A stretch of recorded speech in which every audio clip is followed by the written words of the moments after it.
Welcome to the webinar hosted by AECOM with Shell and Network Rail. We will be speaking together for about an hour or so. We're going to be recording the session. For the duration of the session, audience will be on mute, just to make sure that we don't have any interruptions or background noise. We'll be definitely covering Q&A during the call. We're going to leave it at least 10 to 15 minutes for Q&A. So if you want to ask a question, put that in the chat and we'll go through that and we'll try and get through as many questions as we can in the last 10 to 15 minutes. So we'll be recording, we've got the chat. Charlotte's there in the background, Charlotte Denton from our global marketing team, helping out there. I think we're ready to go. So what we're going to do so that folks on the call know the basic structure is I'll briefly introduce myself. We'll then do a round of introductions from our experts, Flora at Shell, Neil at Network Rail, Ash at AECOM, and Philip at AECOM. And then we'll essentially have a flow of conversation around some key themes that you might have seen during the promotion of the webinar, covering various aspects of nature and biodiversity and nature data, nature risk, metrics and measurements, all the things that you would expect infrastructure organizations like ourselves to be thinking about when we're addressing nature. So just a brief introduction from me. I'm Robert Spencer. I'm going to be hosting the webinar for the next hour. I have about 25 years, I think, experience at AECOM and predecessor companies, heritage companies. All of that time, I've been involved in the natural environment one way or another. My background originally was in forestry and land use. So I've been very close to the nature scene throughout my career. And in particular, it's been very exciting over the last few years as we've seen significant developments with the Kunming-Montreal framework being agreed about 18 months ago now, and a huge amount of interest in nature at the global climate COPs as well, not least in Dubai just last December. We're also seeing, of course, some significant new disclosure requirements, mandatory at the moment in many jurisdictions, but the thought is that some of those disclosure requirements will become mandatory. And of course, in the European Union area, some of the corporate sustainability disclosure requirements do cover biodiversity as well already. So there's a lot to get to grips with, to understand how businesses can engage with and respond positively to the biodiversity agenda and nature more broadly. I know people get a bit funny about the terminology in terms of what are you talking about biodiversity, are you talking about nature? We probably will use those terms interchangeably on this call, so bear with us in the Q&A. No harsh comments, please, about terminology. But we will cover both, and depending on the context, hopefully you'll get the gist of whether we're talking about purely biodiversity or whether we're talking about some wider nature matters. But nature's interesting for many reasons. It's coming up the agenda, many folks think, faster than climate did.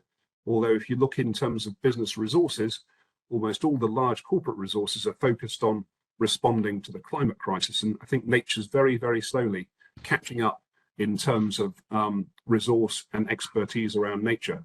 But I would say that two of our special guests on the call today, Network Rail and Shell, are certainly bucking that trend in terms of having significant corporate agendas around biodiversity and nature and deploying significant resources and expertise at the topic. So nature's complex. And I think that's one of the things that we might get through on this call, is that because it's complex, people tend to want to put it off for a little bit. It's too complex, so therefore let's do some more climate for a bit.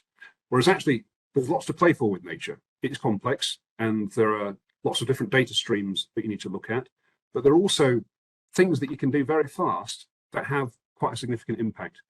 And as I think we'll hear from Neil, often organizations are already doing some of those good things. And I think that needs to be brought to the surface. But nature takes its time. The timescales are longer. So we need to think about that in terms of performance of natural assets when we're thinking about nature and infrastructure together. So these are some of the things that we'll get into on the call. So what I'm going to do now is come to our panelists and ask them to introduce themselves and talk about one thing for a few minutes that's top of their agenda with respect to nature and the business that they're in. So Flora, I'll come to you first. I know you're very experienced in Shell. You've had a career there for 20 plus years.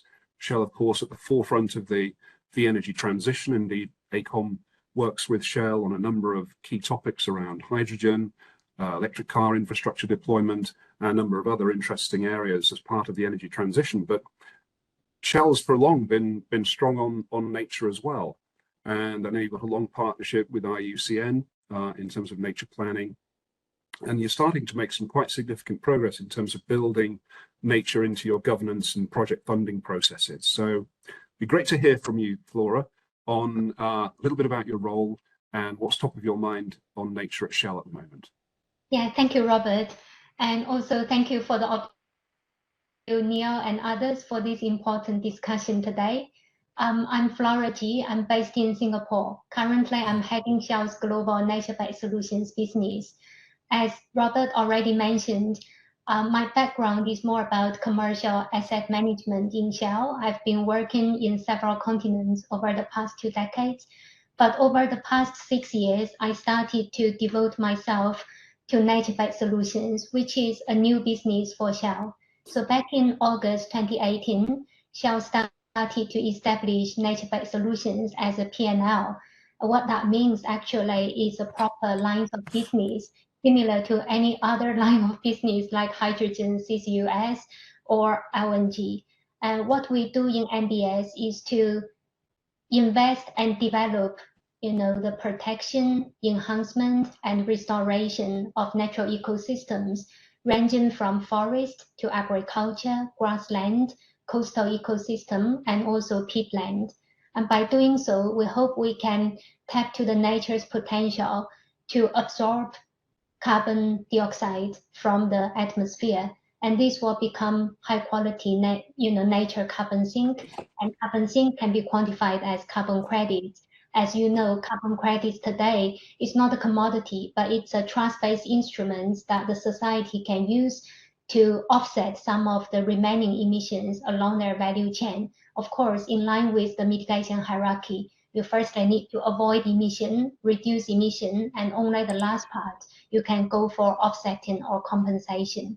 So that's a nutshell of what NBS is doing today. Over the past few years, we have developed the business from a pure new startup today to about 15 million hectares under direct influence, together with our subsidiary, joint ventures, and organic project partners across many countries. And that one thing I would like to mention about nature, and also lots of experiences, observations over the past few years, is really about the holistic ecosystem management approach. When we look into nature, as we all know, nature is wild. It's not something you can well define. There are so many unknowns. And if we just tackle nature from one element, like purely carbon, then you will miss many other stuff.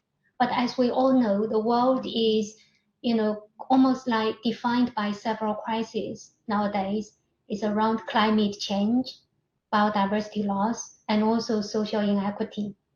So our project approach around the nature and natural ecosystems is really to make sure the design is very robust. When we design a nature-based solutions project, for example, reforestation, we really take into consideration of the species to be used, how many different type of local species, how to plant them, the water system in the place, the local community's contribution, and we also deploy different type of technologies like environmental DNA to help us to build this type of data bank, so we can make sure everything is measurable in future, and we have a data set to allow us to go through this learning curve towards more excellence in future. This is a difficult task, I would say.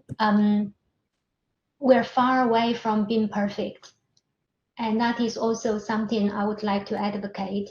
In the nature and natural ecosystem type of work, perfection cannot be the enemy of the good.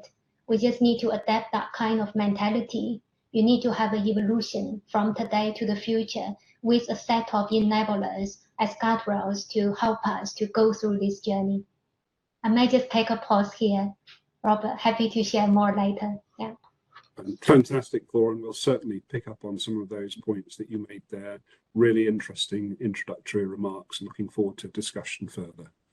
So let me come to our second panelist, Neil Strong, Network Rail.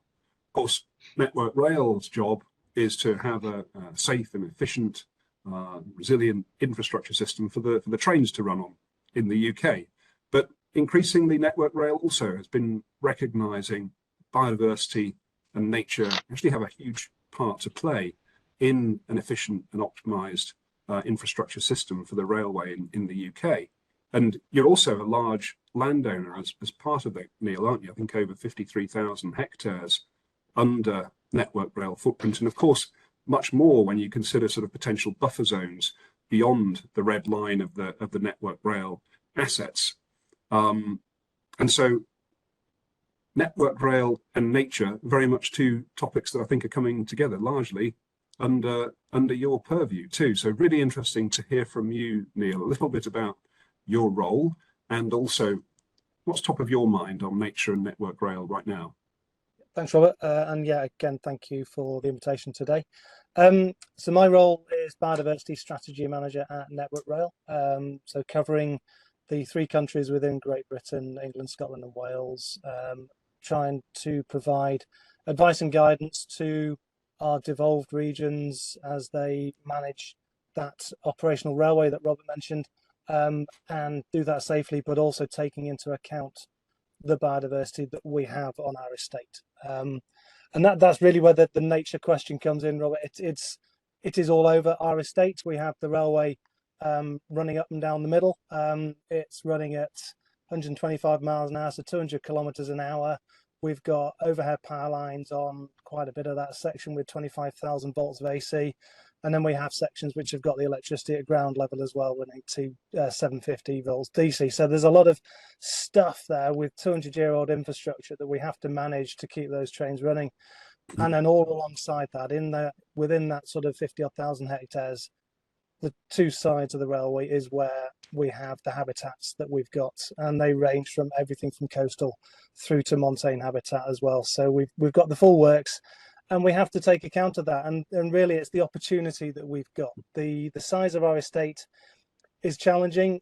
It's the length and the sort of the boundary. We've got 32,000 kilometres of boundary that is adjacent to 7 million neighbours. We've got 1/3 of the population of Britain within 500 metres of a railway line. So picking up on sort of Flora's point about the social aspect, we have that management to make sure we run the trains well and safely and efficiently. But we've also got to recognise that on our little thin line strip through the middle of Britain, we can influence, there's a lot of our habitat that other people see. There's a lot of pressures from building, from agriculture that goes on, and we need those to take place.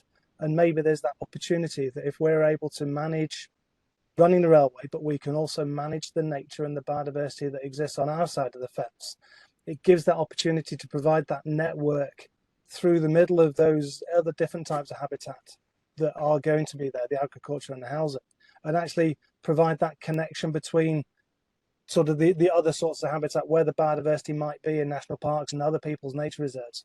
We can actually provide that connectivity, and that's the really massive opportunity that I think the railway gives across Britain. Fantastic, Neil. I think we'll certainly pick up on some of your comments there around the fact that your network does cut through so much landscape and so many different catchments and different types of ecosystem. And the best way to manage that is certainly within the red line boundary, but also I think you rely a great deal on your cooperation with landowners and other asset holders adjacent to the rail system. So I think we'll get into some interesting discussions around sort of collaboration with those other partners across the UK landscape with respect to nature and biodiversity. So I'll come to Ash next. Well, Ash and I have worked together for a few years now. He moved out to Singapore from the UK base a couple of years ago, I think. We'd initially worked together, I think, Ash, on the Natural Capital Laboratory, our sort of live lab for nature and biodiversity assessment techniques up near Loch Ness. But you've really dug in deep with your colleagues in Singapore on the sort of topic of biodiversity measurement and metrics, which I think I'd probably say is a bit of a passion of yours. Say a little bit about yourself, Ash, and what's top of your mind at the moment in terms of your work. Thanks, Robert. Yeah, so I'm currently, as you mentioned, I'm in Singapore at the moment. I'm the biodiversity lead here in Singapore. We work on a whole host of things from impact assessments, baselining specifically for biodiversity and monitoring for biodiversity, as well as nature-based solution design, and then now moving into the nature positive, nature recovery space. So looking at TNFD and all of those things as well. So yeah, and I've also, incidentally, actually worked with Neil in the UK on the Network Rail project. So it's a full circle.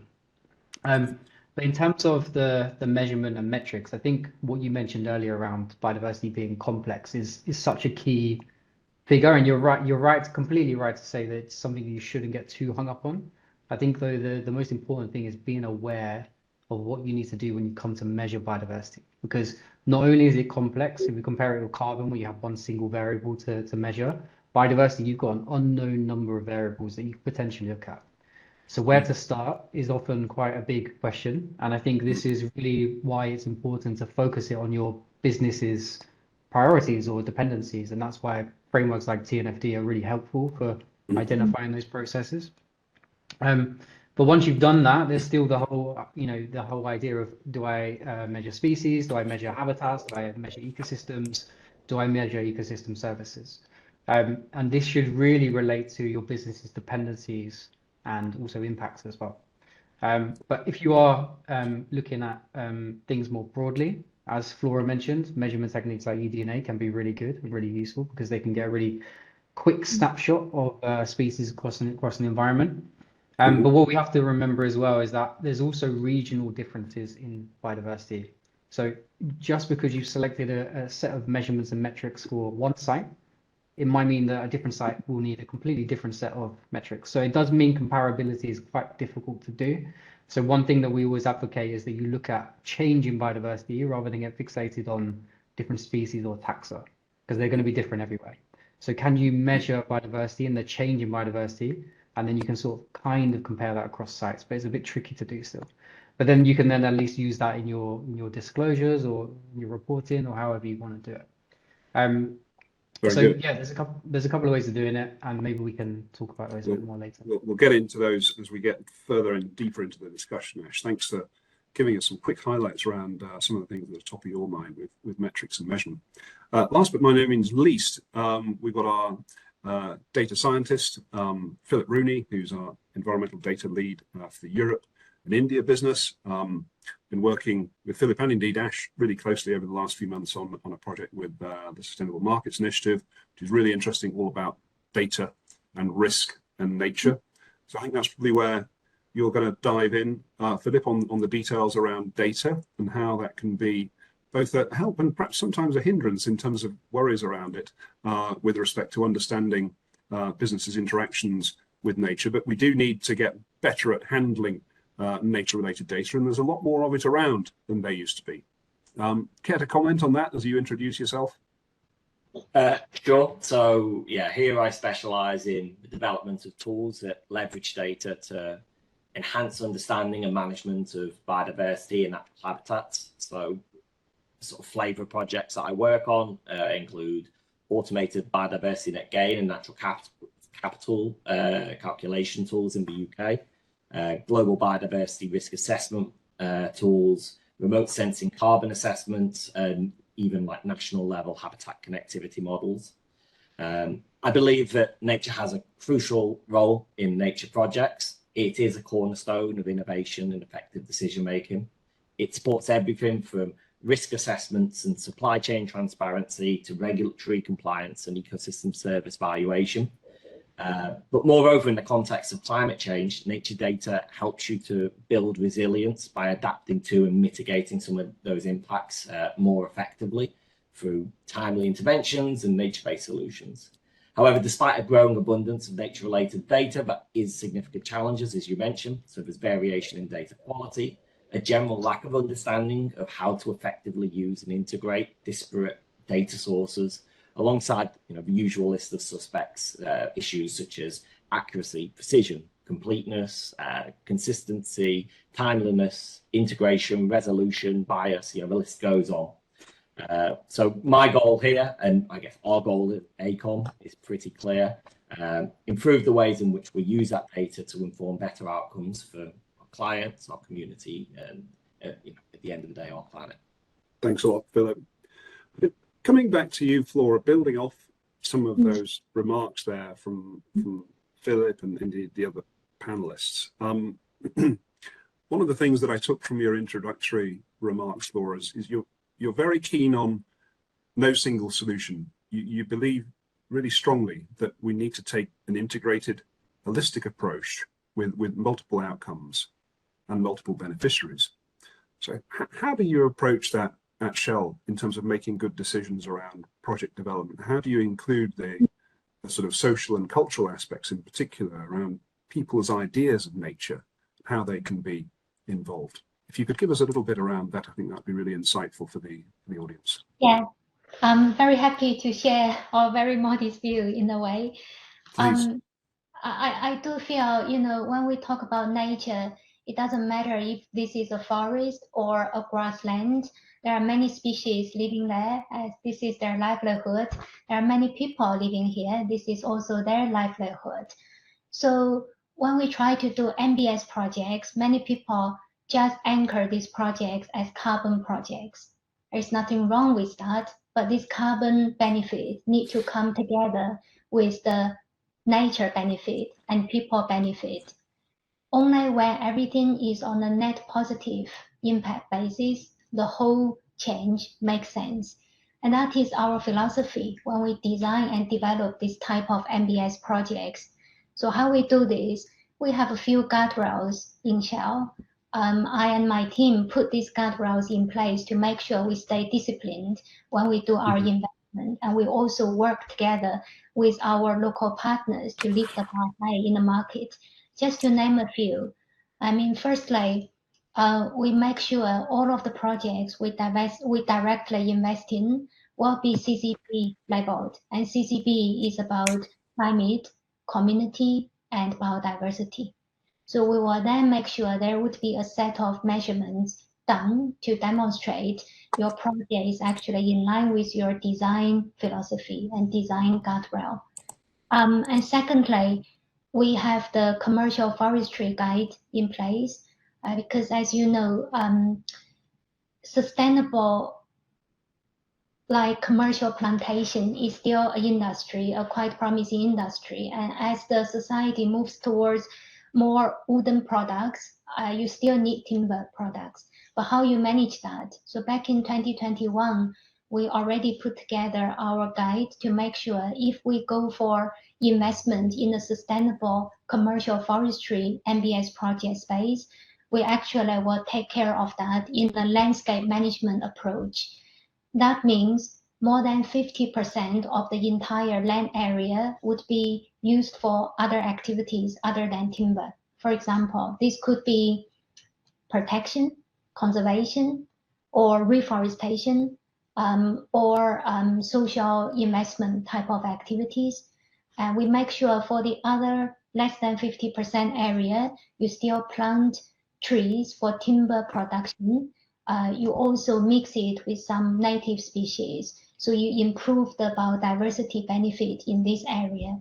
So then when you zoom out to look at the entire commercial forest, actually it would become a mosaic landscape you can create. The difficulty is there, right? Because you do need to convince the supply chain and value chain players this is beneficial to them.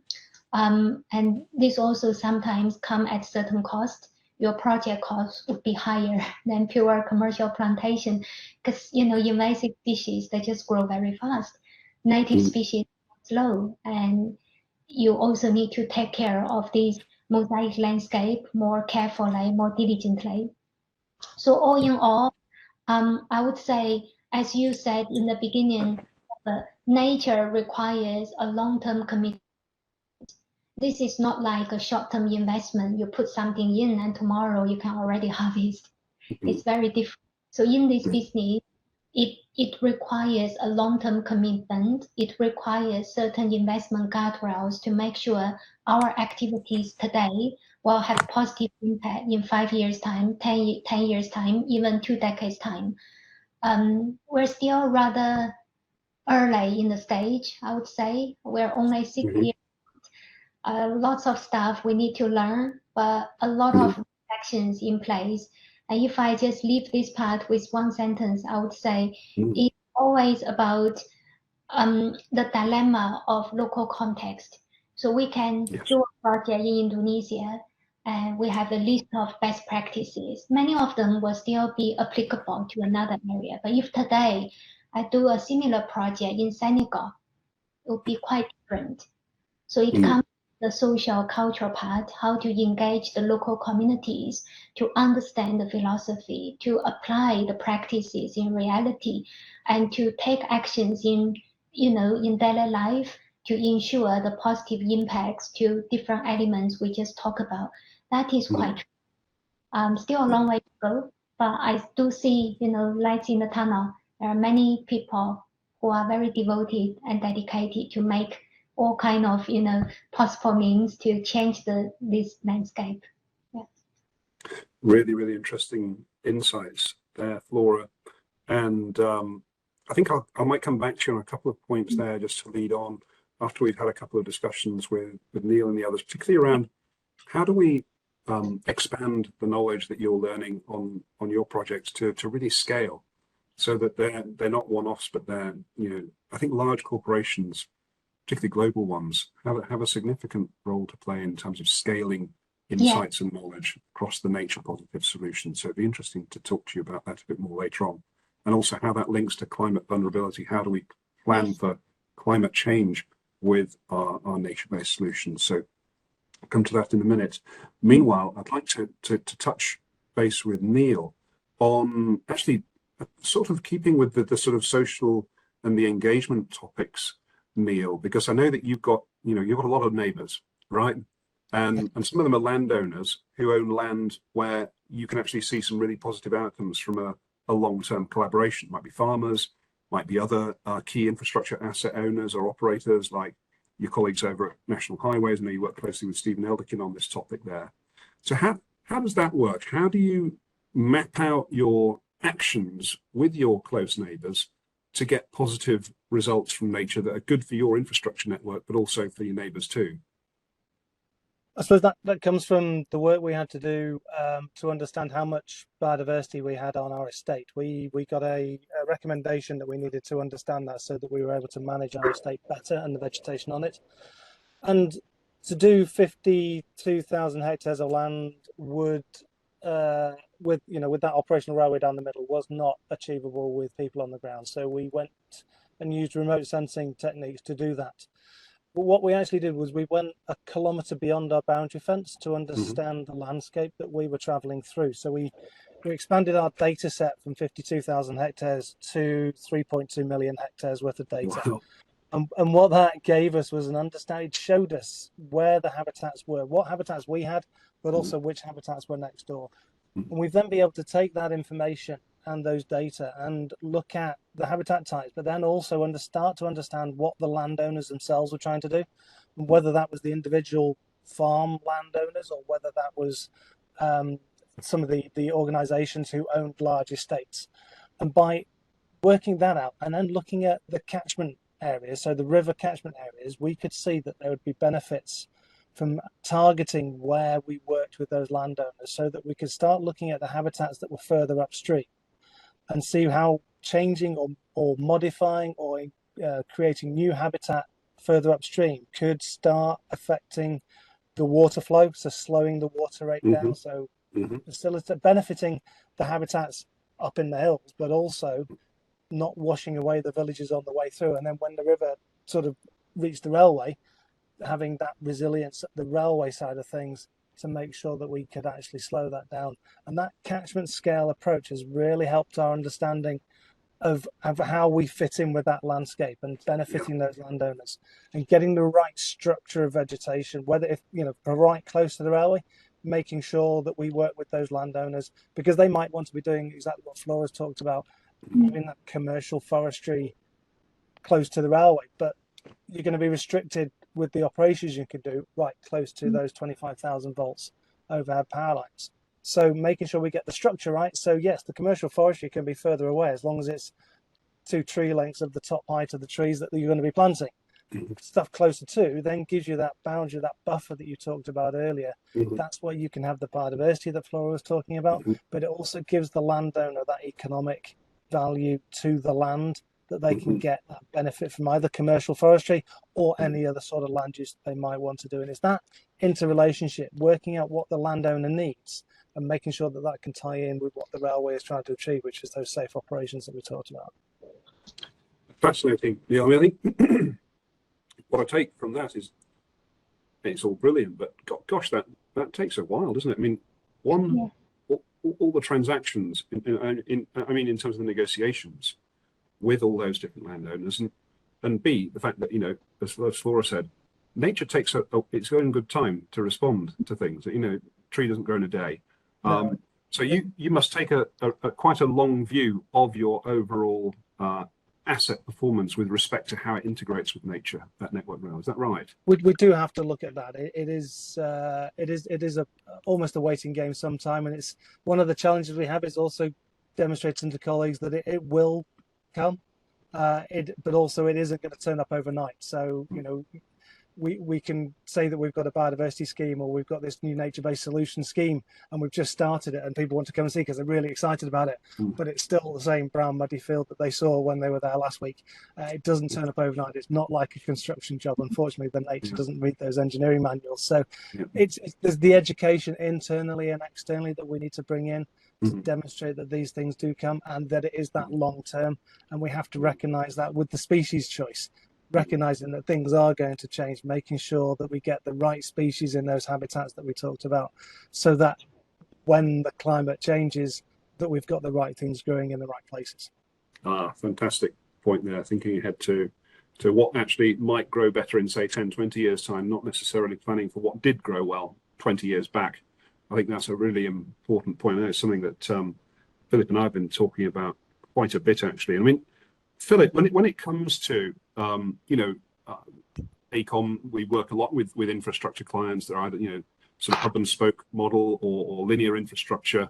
Either way, you've got lots of opportunities for integrating nature.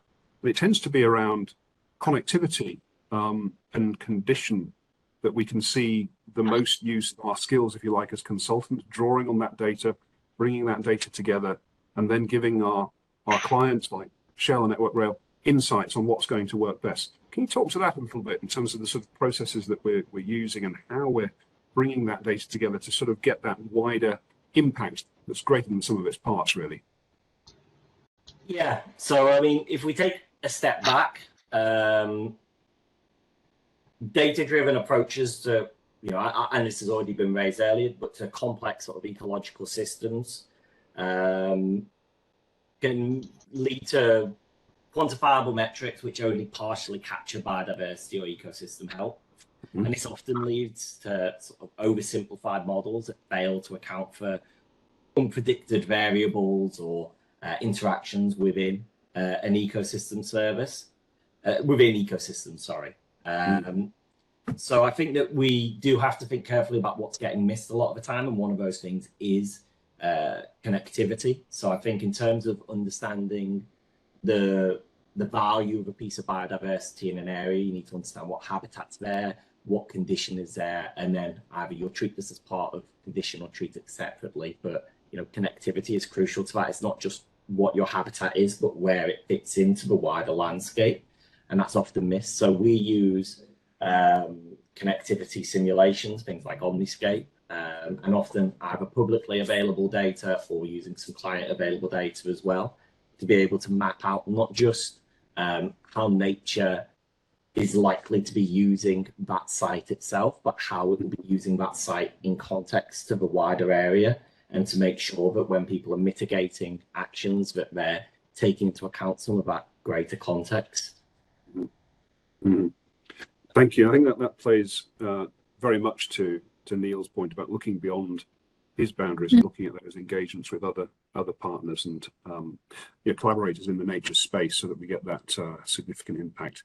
Yeah, I mean, it's also worth saying with some of those things very briefly that, we can talk about like the quantitative ways to solve these problems, but we shouldn't be afraid to also really, speak out for and advocate for the qualitative indicators. If you involve a diverse group of stakeholders in defining what measurements are actually needed in a site, then you'll often find, I think, that those approaches have a more comprehensive view of performance and impact. And at the end of the day, that's also how those projects get judged at the end of the project life cycle. So only focusing on those quantitatives, idealizing data a little bit too much can sometimes lead you in the wrong way. You need to bring in those wider stakeholders. And as Flora mentioned, the local community is the people who really understand what's needed and what can be done in an area. Indeed. I think that's right, and I think those points about connectivity are really important, where we're trying to think about what are the right indicators for organizations to consider when they're looking at nature. And we talked when we were chit-chatting before the call around leading indicators and lagging indicators. Lagging indicator might be something like the air quality improvement that results from a nature-based solution intervention, or water storage being an outcome from a nature-based solution. But a leading indicator might actually be a connectivity outcome that actually helps facilitate perhaps species migration or some sort of linkage between habitats. How can we plan for that with multiple stakeholders? Is that where we need to really pull on that geospatial data that's sort of coming on stream in the last few years that perhaps wasn't around 10 years ago? Yeah, so the way in which I see it as a leading indicator is that I'm looking for those indicators that will tell me, if all things stay equal in the next 20 years, what's likely to happen on this site, how is it going to develop? And while some ecosystem services can really be useful in understanding the value of a given plot of land, they don't tell you what's going to happen going forwards. And I think connectivity is one of those that does. If you've got a small parcel of land which is poorly integrated into the surrounding habitats, then you're going to have gene loss, and you're going to struggle to maintain healthy ecosystems going forwards. If you can really start to understand how something is important, in maybe how a site might connect with other sites and maintain their value going forwards. There's a lot of extra value that can get missed a lot of the time, and the reason why I think it's missed is because it's difficult to do. But we need to fight against that bias between, we have a bias to what can be easily measured, right? And we need to fight that, because what's easily measured isn't always the indicator that is going to be most informative when you're making any of those decisions. Let me bring Ash in on that, because Ash, I think one of the things that we want to see, particularly I think some of your developer clients, is what's the business case for a nature-based solution? How do you track the performance of nature against an investment that's had to be made in building up that natural system? You talked earlier about eDNA. That's a great snapshot, and I think there's also some merit in eDNA perhaps as looking at that invisible stuff. I mean, Neil talked about a muddy field, and it's the same muddy field a week later than it was when you first put the trees in. But actually, there might be interesting stuff going on underground, right? In terms of the invisible zone, it could be fungi, it could be bacteria, it could be carbon storage. There's a lot of stuff going on in nature that actually helps build up an intrinsically more resilient system that won't necessarily be obvious to anyone on this call who's not been steeped in ecology for 20 years. How do we bring that into sort of wider awareness that there's approaches that we can take to measure the effectiveness of nature from quite an early stage? Yeah, I mean, there's a few points there. I mean, you're completely spot on. I think soil was a really big one that we need to all start thinking about a bit more widely, especially when we're trying to target nature recovery. And I mean, the point that Phil just made there about biases, there are also additional biases around what we subconsciously want to measure as well, because of our attractiveness to species. And unfortunately, most of those biases are from what we can visually see above ground. And you're completely right to say that people completely forget what's below the ground. And I mean, I've got a statistic here, which I think just illustrates this perfectly, is that 25% of the globe's biodiversity is found underground. That's a quarter, which is a substantial amount. And I think in order to start thinking about how we measure it, it is a completely important component for nature restoration in particular. If you're trying to restore a forest on, say, like degraded ground or land that's been historically disturbed, you really do need to think about the soil, because that will dictate to some extent what will be able to grow there in the future. And that may even delay that period. You know, you might be predicting that your forest might grow within 20 to 30 years. If it's highly degraded, then it might take even longer. And that's because the fungal networks and the soil biota communities really facilitate and help plants to grow. And you can measure this in a number of different ways. I mean, you know, eDNA, soil eDNA is a fantastic way to look at like ratios between bacteria and fungi, and then just being able to meta barcode like a list of species, so you can work out species richness and abundance, and then pick out certain indicator species that tell you something about that's good about that soil. And then you can track that over time. So if you did that on an annual basis whilst you're going through your forest restoration, you could track that over time and then start to build up a picture of how it's changing as the forest grows.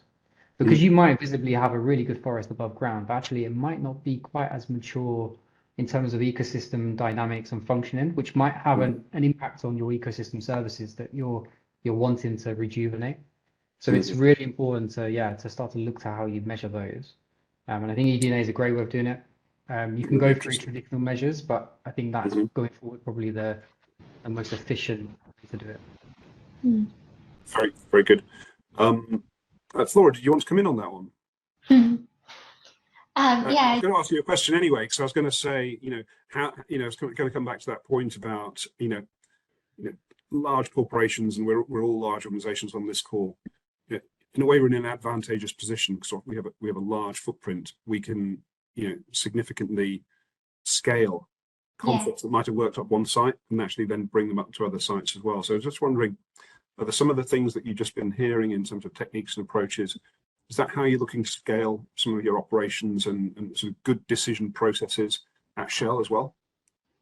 Yeah, so I mean, I really feel what Phil and Ash just mentioned resonates very clearly with the reality I'm in today. So when I look at the global biodiversity reality, ever since 1970s, we probably lost about 70%, 70, right? 70% of the species in population.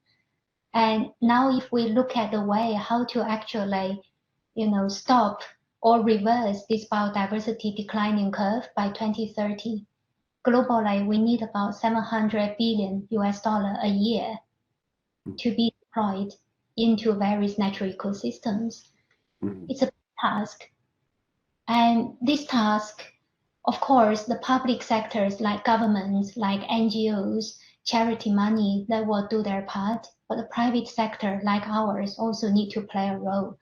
But then it comes to a dilemma we're in. For private sector to deploy large amount of capital, you need to have a business model that actually generates value. Small amount is okay. It's more like social, you know, social activity, the CSR fine, but large amount, you need certain kind of commercial discipline. So the first step is about business model. Where do you find this business model that can actually be monetized through a very healthy value chain?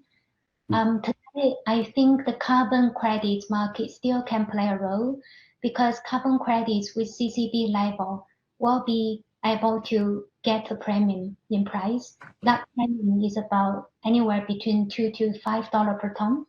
So it can somehow justify your holistic ecosystem approach. In future, if we manage to have biodiversity credits or even other kind of natural capital service, you know, price, that will help the whole story, of course, but going to be an evolutionary journey. So then if our business model aside, imagine we have a solution for now. I think there would also be around practices and, you know, local on the ground activities. And that very often is about aggregating the local communities to help us work on this type of natural systems. It comes to a lot of knowledge gap, education, training. It's not because they don't know what to do. They just need to follow certain standards, protocols. It takes some efforts. Now also, let's say with some efforts that is doable. Then it comes to typical business management about risk mitigation. There would be all kinds of natural risks from now on, natural disaster, flood, wildfire, these things, it will happen all the time. How do we manage these potential risks? That becomes a challenge.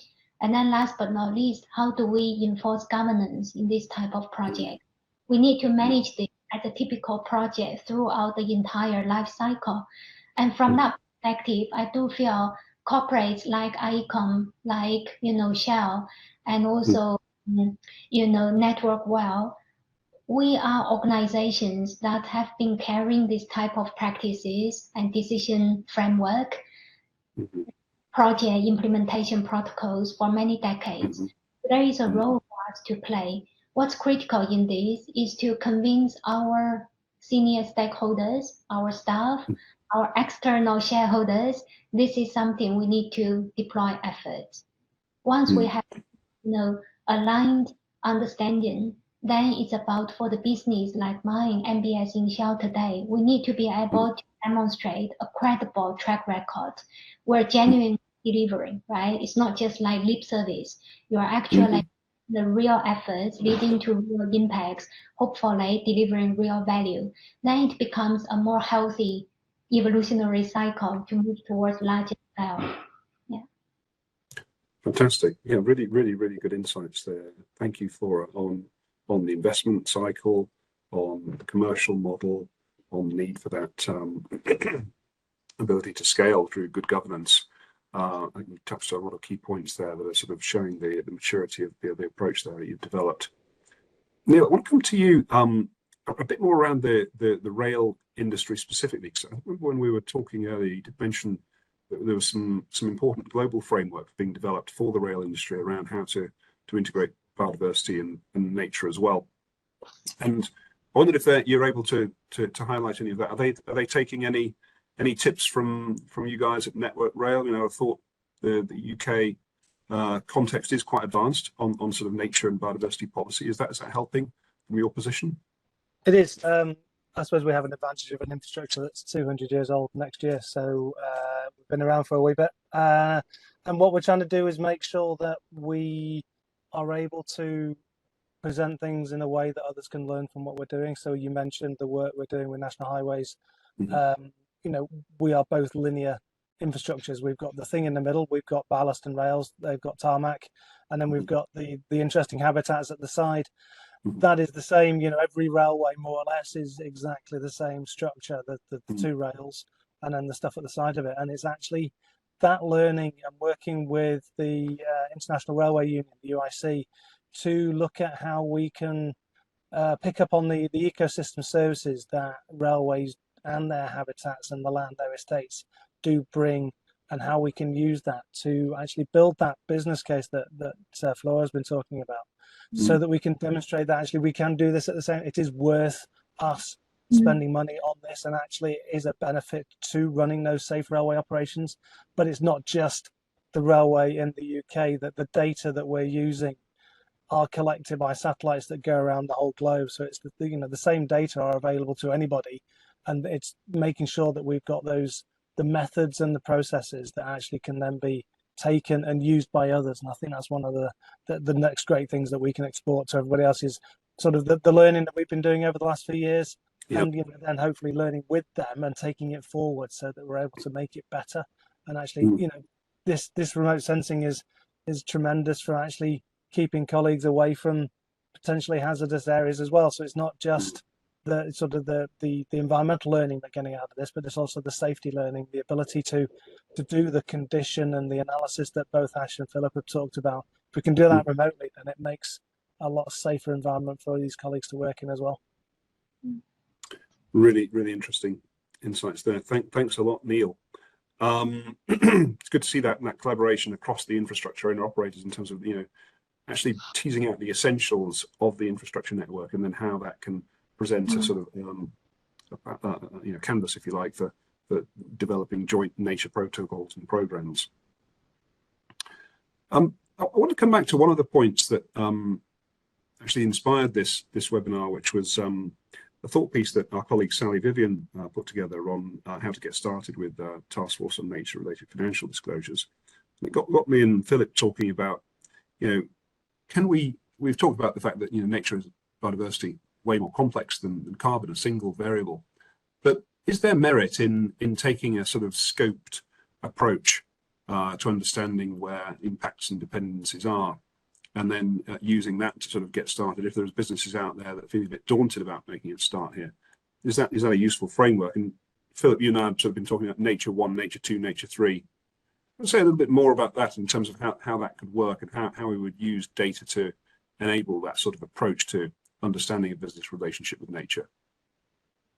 Yeah, so in the carbon space, people might be familiar, with Scope 1, Scope 2, Scope 3 emissions, and in particular, those Scope 3 emissions, understanding all the emissions that are happening through your supply chain is very difficult to do. But we also know that looking at just, say, Scope 1 and Scope 2 often just shows you the tip of the iceberg, and you don't really have a full understanding of what your larger dependencies or impacts related to carbon are.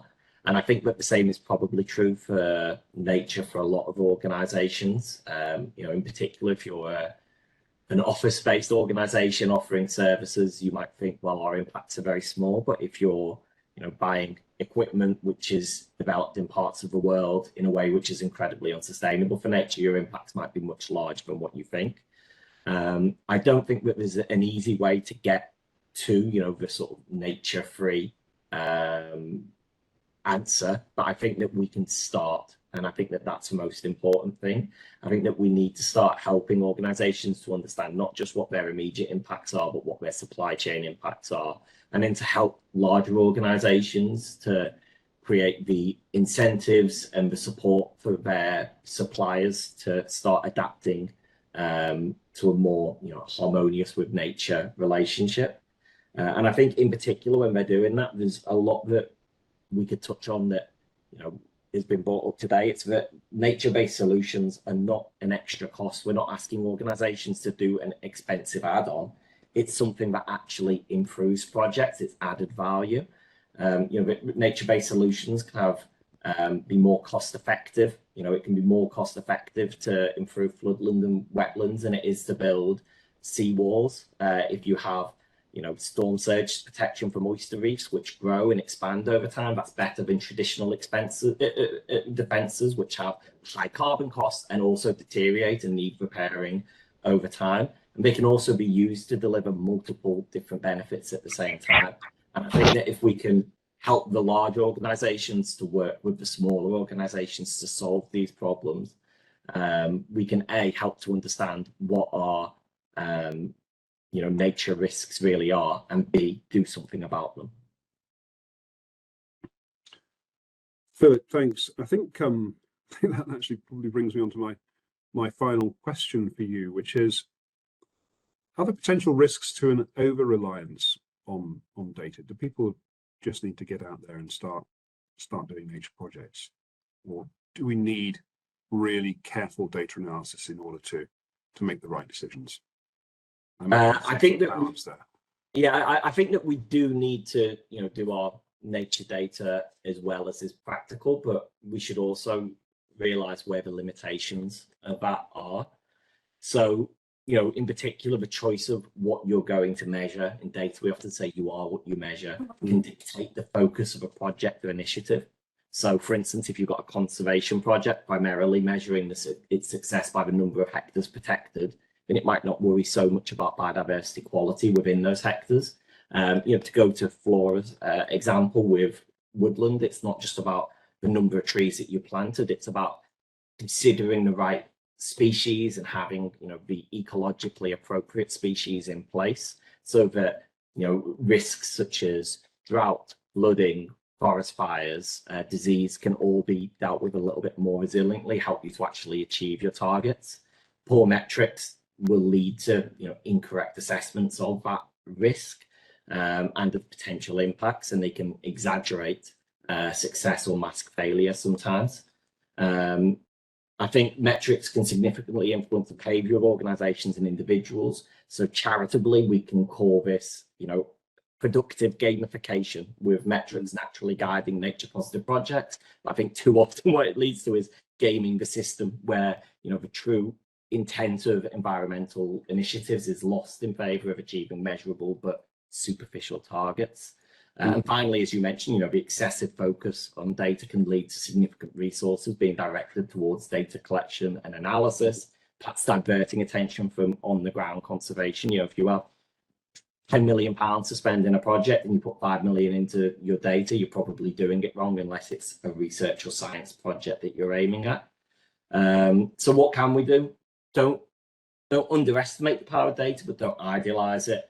Nature's there to inform but not dictate conservation actions, and it's just one of multiple tools that you should be using in decision making. And finally, also, don't be afraid to evolve those metrics as you continue to learn and conditions change. I mean, do it carefully, but adaptive management practice is how conservation works, and it's needed to respond to ecological or community needs, and data methods should reflect and advocate for that. Thanks, Philip. Had a couple of questions come through, and I think the first one, actually, I'm interested in an answer from all the panelists, apart from Philip, who's had a good chunk just now.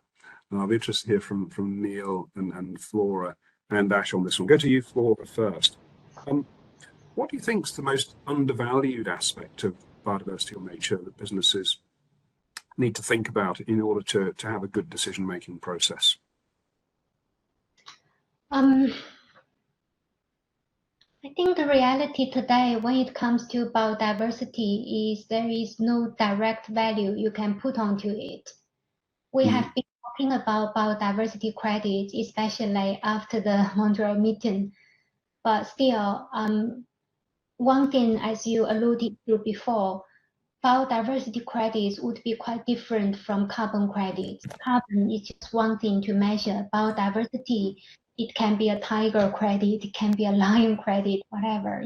People have different kind of understanding of this. So for me, the difficulty is really to define what value actually means to this, and who will actually be able to appreciate this type of value associated with the biodiversity credits from certain ecosystem in certain region. It goes back to potential buyers, value chain, and supply chain. So from my perspective, I actually feel for biodiversity credits, there would be two pathways. At least one is more governments, the local governments, what kind of role you can play to enforce it. Other way, more a targeted approach. If today we're protecting or working to reverse the biodiversity decline in the Borneo tropical forest, then I will look into the value chain, the supply chain there. Who are these beneficiaries of these wood or products today? Maybe target them to be your future customer. There could be a value associated with your efforts, and then hopefully that could be at least a baby step we can take forward. How to really enforce a global definition of this? I don't know. Something I need to learn. Well, I think you've illustrated that very well. That it's a very dynamic process or concept value with respect to nature, but also it's very regionally and socially and culturally specific. Yeah. And I think so. The value of biodiversity in one area of the world is going to be quite different to another area of the world, just for those reasons. Yeah. Thanks a lot, Flora. And Neil, similar question for you. What's sort of the next thing for you at Network Rail in terms of, is there anything that you're kind of missing or recognise that you might be missing or undervaluing from the point of view of biodiversity and nature at Network Rail? And are you looking to address any of that going forwards? We are looking at the way that we measure the biodiversity, looking at the metrics that we have within England especially, but also not trying to get drawn into chasing the numbers almost, recognising that actually good biodiversity management is also something that we need. Sometimes some of the work that we do isn't necessarily going to get picked up by the metric and the sort of the looking at the habitat. It is a proxy for biodiversity anyway. It's looking at the habitats and also picking up on the sort of the social aspect with those 7 million neighbours that we have peering over the fence, looking at the 6 million trees on our side of the fence, often not having their own trees in their own properties on their side of the fence. There's that also that value of what the value that our biodiversity, the habitats that we've got, give to others, and it's trying to make sure that we take that into account. We've really got to recognise that we will need to do work on our side of the fence for operational reasons, but we have to look at what the impact that might have, not only on the biodiversity and the habitats that are living there, but also then there's what other people gain from being able to see the stuff that we've got. And yes, how do you factor that in? Yeah, it's a challenge, and it's something that we're looking at to try and see how we can do that better. And with that, we'll need to finish. I think, as we were joking before we started, we could have gone on for 2 or 3 hours here, but we've also got our other diary engagements that we must attend to. So we'll have to wrap it up here, folks. It just remains for me really to thank heartily my expert panelists, Flora of Shell, Neil of Network Rail, and Philip and Ash of AECOM. Thank you so much for joining me today. It's been a fascinating discussion, and look forward to implementing all those insights and suggestions that we've had during the course of the call. Thanks again, everyone, for joining, and goodbye from me. Thank you, everyone. Thank you.